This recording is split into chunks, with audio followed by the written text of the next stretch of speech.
నమస్తే. రామకృష్ణాపూర్లో ఈరోజు పొద్దున ఒక చాలా బాధాకరమైన దృశ్యం కనిపించింది. యాక్చువల్గా అది సోషల్ మీడియాలో పోస్ట్ చేయాలో లేకపోతే ఆ విజువల్ చూపెట్టాలో రూల్స్ ఎట్లున్నాయో తెలియదు, కానీ ఖచ్చితంగా ప్రజలకు మాత్రం చెప్పాలన్న ఆలోచనతోని నేను ఈ స్టోరీ చేస్తున్నాను. అందరు చూడండి. అంటే మనం పశువుల పట్ల ఎలా ఉండాలి, ఎంత ప్రేమగా ఉండాలి, అసలు అవి ఏం చేస్తున్నాయి, వాటి యజమానులు ఏం చేస్తున్నారు అనేది కనబడుతుంది. ఒక్కసారి చూడండి. సోమవారం ఎర్లీ అవర్స్ మన నేచర్ యానిమల్ కేర్ ట్రస్ట్ వాళ్ళకి ఒక ఫోన్ వచ్చింది. ఆవు అంటే ప్రసవ సమయంలో దూడ తల మాత్రమే బయటకు వచ్చింది, మిగిలిన భాగం బయటికి రాలేకపోతున్నది, ఆవు బస్సులో తిరుగుతూ మొత్తుకుంటుంది అని ఫోన్ వచ్చింది. వీళ్ళకి వెళ్ళి చూసేసరికి ఆ ట్రస్ట్ వాళ్ళు బాధ్యులు ఉన్నారు, వేముల హరిప్రసాద్, ఎక్కడైతే శిశుమంతిలో దానికి అట్లాంటి పశువులకి గూడు ఏర్పాటు చేసి నీళ్లు పెడుతున్నాడు ఆయన వెంపడే అక్కడికి వెళ్ళి చూసి చాలా చాలా బాధపడ్డాడు. కొంతమంది మీడియా వాళ్ళకు కూడా సమాచారం ఇచ్చిండు ఆయన. ఒక ఆవు అది డెలివరీ టైం వచ్చింది, అది ఈనాలి, ఆ పిండం చిట్టి దూడ బయటికి వచ్చింది, తల మాత్రం ఇక్కడికి మాత్రమే వచ్చింది, మిగిలింది లోపల ఉండిపోయింది, కాళ్ళు బయటకు వస్తే వచ్చేస్తుంది. అది రావడం లేదు, అది అరుస్తూ ఏడుస్తూ బస్సు అంతా తిరుగుతుంటే ఏం చేయాలి అర్థంగా దాన్ని ఒక ఆపేసి ఒక గేట్లోంచి ఒక చిన్న షెడ్లోకి తీసుకెళ్ళి వెటర్నరీ డాక్టర్ మందమారి తిరుపతి గారికి ఫోన్ చేసి ట్రస్ట్ వాళ్ళందరూ వచ్చేసి దాన్ని ఎలాగైనా సేవ్ చేయాలని చెప్పి చాలా ట్రై చేసినారు. ఎంత రిస్క్ తీసుకున్నా కూడా, అంటే అది ఒకలాంటి ఇరుక్కుపోయింది, కొంత సమయం కావడం వల్ల ఆ డెలివరీ ఆలస్యమైంది.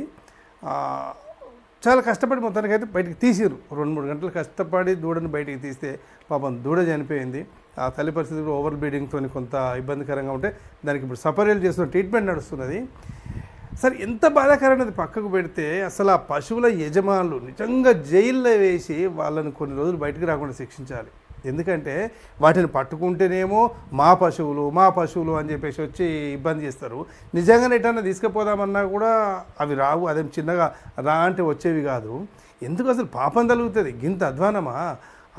మళ్ళీ మామూలుగానే గోమాతను దేవుళ్ళగా పూజిస్తారు మన భారతదేశంలో.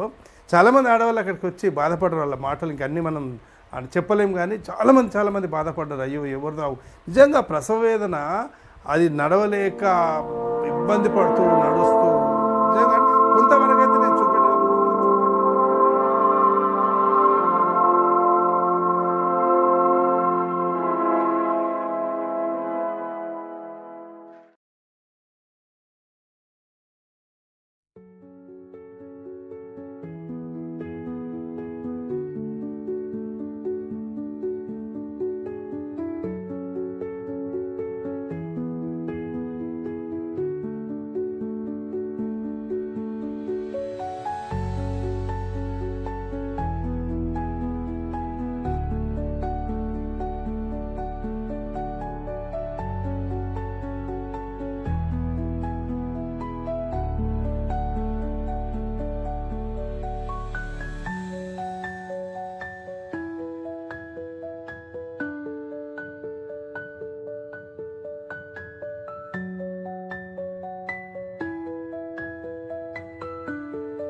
పని తీరింది నాన్న.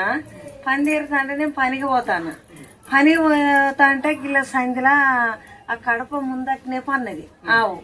పన్న వల్ల దాని తలకాయ గిట్ల వెళ్ళి అని గిట్ల ఇలా పెట్టున్నది దానికి అవు అచ్చటానికి అవకాశం లేదు. ఊక కాళ్ళు ఇట్లా ఇట్లా ఇట్లా అంటాంది. అక్కడ ఆడ వాళ్ళకు నీళ్లు కాలువ పోతుంది. ఇట్లా లొందలాగా అయినా ఇప్పటికి ఉన్నది లొందలాగా, ఇట్లా లొందలాగా అయింది. నేను 10 నిమిషాలు ఇట్లా పోయినా ఏంది దీనికి మరి పిల్ల చచ్చిపోయిందా ఇది బతికిందా అని ఇట్లా చూసి పోయిన వల్లే వాళ్ళ బుజ్జి వచ్చింది బయటికి వచ్చి చూసి ఇక ఆమె ఎటో పైత్రవించింది. కానీ ఇక నేను పనికి వెళ్ళిపోయే వాళ్ళకన్నా చెప్దాం అన్నట్టుగానే అటు పోయినా. నాకు ఎవ్వరు కలవకి అయ్యే కలవలే. నాకు వచ్చినసరికి ఇటు చూసేసరికి మా ఆయనను పిలిచేసరికి ఇట్లా ఉన్నాయని చూసి దాన్ని ఒకసారి ట్రై చేద్దాం మరి పాప మరి అట్లా ఉంది కదా అని ఇట్లా చేతులు పెట్టి ట్రై చేస్తే గుంజు కానీ వస్తలేదు. రాకపోయినా సరికి ఏదన్నా బట్టి తీద్దాము మరి ఇట్లా చేద్దాం అన్న ట్రై చేసినా కానీ రాలేదు. ఇక ఆఖరికి వస్తే బుజ్జి డాక్టర్ ఫోన్ చేసింది. వాళ్ళు వచ్చినాక ట్రై చేద్దాం మళ్ళీ ఏదన్నా ఏమైనా కానీ తల్లికి అదైతుంది కదా అని బాధ అనిపించి పుడిది పారబోసింది. అన్నం పెట్టినావు ఆడ వండుకున్నది. ఇక లేవలే ఆడ పడుకొని అవస్తుంటే పండుకొని లేవలేదు అసలు. సరిగా పండుకొని అని చెప్పి ఊకున్నావు. చనిపోయినాక కూడా పాపం తీసుకపోతే అంటే కూడా బాగా చాలా బాధ అనిపించింది. ఇట్లా సంచులలో పట్టుకొని బండి తీసుకొని పోతే కూడా బాగా చాలా బాధ అనిపించింది. వాళ్ళు వచ్చినాక కూడా చాలా బాధ అనిపించింది. ఒక మనిషిని తీసుకుపోయి అక్కడ దానం చేసి వచ్చినట్టుగా 3-4 గంటలు కష్టపడ్డారు. ఒక 3 గంటలకు ఎక్కువనే 4 గంటలన్నర పట్టింది. పొద్దున్న 7:30 నుంచి 10:30 11 అయింది. 11 అద్దం తీసుకుపోయి చేసి వచ్చే వరకు 11 అయింది. మీరు ఎప్పుడు వచ్చారు ప్రసాద్ జీ? రండి. ముందుగా మీకు డిఎస్పీ మీడియా తరఫున కృతజ్ఞతలు, అభినందనలు. ఏంటి అసలు మీకు ఏం సమాచారం వచ్చింది పొద్దున? ఉదయం మాకు మన ఆర్కేపై శివాలయం అర్చకులు రవి గారి వాళ్ళ కూతురు ఫోన్ చేయడం జరిగింది. అక్కడ ఫోన్ రాగానే తక్షణమే స్పందించి మేము veterinary doctor Mandamarri gazetted doctor Tirupati గారిని సంప్రదించడంతో వారు కుటాకుట్టిన ముఖం వాజ్యకుండానే మేము ఈ ప్రవచనం ఏమంటే మా వైద్య సిబ్బందితో వాటికి అంటే తక్షణ చికిత్స వెటర్నరీ డిపార్ట్మెంట్ వారితో తక్షణమే ఆ చనిపోయిన దూడను బయటికి లావడానికి అంటే బయటికి తీసే లోపే చనిపోయింది. ఆల్రెడీ మేము వచ్చేసరికి చనిపోయి ఉన్నది. దాన్ని బయటికి లావడమే పెద్ద టాస్క్. అది దాన్ని ఒక 4-5 గంటలు శ్రమించి తప్పించి దాన్ని తీయలేకపోయినాం. అది సుత్త మనకు ఆవు సుత్త మనకు సహాయ సహకారాలు అందించింది. ఎందుకంటే మన మ్యాన్ హ్యాండ్లింగ్ మనం అది సహజ సిద్ధంగా బయటకు వస్తేనే బాగుంటుంది. ఎందుకంటే దానికి అవయవాలు డిస్టర్బ్ కాకుండా మనం మాన్యువల్గా చేయడం వల్ల దానికి డిస్టర్బ్ అవుతుంది. అయినా కానీ మాకు సహాయ సహకారాలు అందించి దాన్ని త్వరగా బయటకు తీసి మళ్ళీ ఇక్కడ స్థానికుల యొక్క సహకారంతోనే ఆ దూడను భూమాత ఉడికి చేర్చడం జరిగింది. వెటర్నరీ డాక్టర్ ఎవరు వచ్చారు? డాక్టర్ తిరుపతి గారు, మందమారి వెటర్నరీ డాక్టర్. అంటే కష్టపడ్డా కూడా పెద్ద ఆవునైతే బతికించగలిగిన వారు తారతమ్య భేదాలు అంటూ ఏం చూడడు. చిన్న సమస్య అయినా పెద్ద సమస్య అయినా ఒక డాక్టర్ హోదా మరిచి వారు ఖచ్చితంగా మాకు ఎన్నో రకాల సేవలు అందించారు. వారికి హ్యాట్స్ ఆఫ్ తిరుపతి గారికి ధన్యవాదాలు తెలియజేస్తున్నాం. చనిపోయిన తర్వాత తీసుకెళ్లి ఖననం చేసేసిందా? కూడా చనిపోగానే మనం చాలా మంది తీసుకుపోయి బయటపడేసే ఆస్కారాలు ఎక్కువ ఉంటాయి. అందుకోసం మా ట్రస్ట్ అసలు ఇవన్నీ నమ్మది. మేమే ఇక్కడ స్థానికుల యొక్క సపోర్ట్ తోనే 2 పిల్లలు వచ్చారు. ఈ అబ్బాయి 2 వచ్చారు.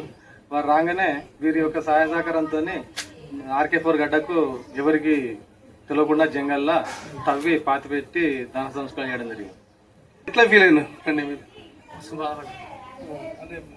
పొద్దున్న చూస్తున్నారు కదా దాని అవస్థను? పొద్దున చెప్పాను ఇంకా కూడా అయితే 4 అవుతుంది. ఇంకా కూడా మీరు సేవలను చేయడం నిజంగా గ్రేట్.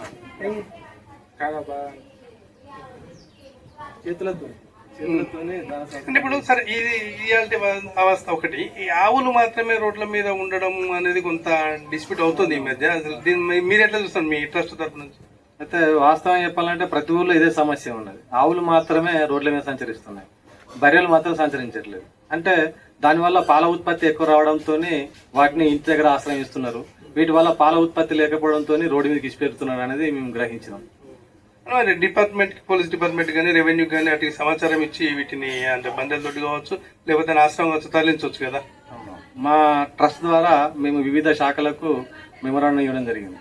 మా సహాయశక్తుల మేము ఇప్పటికి కూడా ప్రతి ఒక్క డిపార్ట్మెంట్ ఆశ్రయిస్తున్నాం. మొన్న రీసెంట్లీ కలెక్టర్ కుమార్ దీపక్ గారికి సుత ఇవ్వడం జరిగింది. ఈ రోడ్ల మీద పశువులు సంచరించడం వల్ల ప్రమాదాలు గురవుతున్నాయి, జనాలకు చాలా ఇబ్బందులు గురవుతున్నారు. ఒక్కొక్కరికి అవయవాలు కోల్పోయిన వారు ఉన్నారు, ప్రాణాలు కోల్పోయిన వాళ్ళు ఉన్నారు. ఈ విధంగా జరగద్దని చెప్పి మా ట్రస్ట్ తరఫున వారికి మెమోరాండం ఇవ్వడం జరిగింది. అంటే యాక్చువల్గా మనం కూడా చూస్తున్నాం రోడ్ల మీద పశువుల ప్రమాదాలకు గురవుతున్నాయి. సరే, ఇవాళ విషయానికి వస్తే ఇంకా ఆ పశువు ఇప్పుడు అది లేవడానికి ట్రై చేస్తున్నది. అంటే పొద్దున్న నుంచి కూడా అసలు అది లేగలేదు. దాన్ని చాలా చాలా కష్టంగా దానికి ప్రసవానికి ప్రిపేర్ చేసినారు.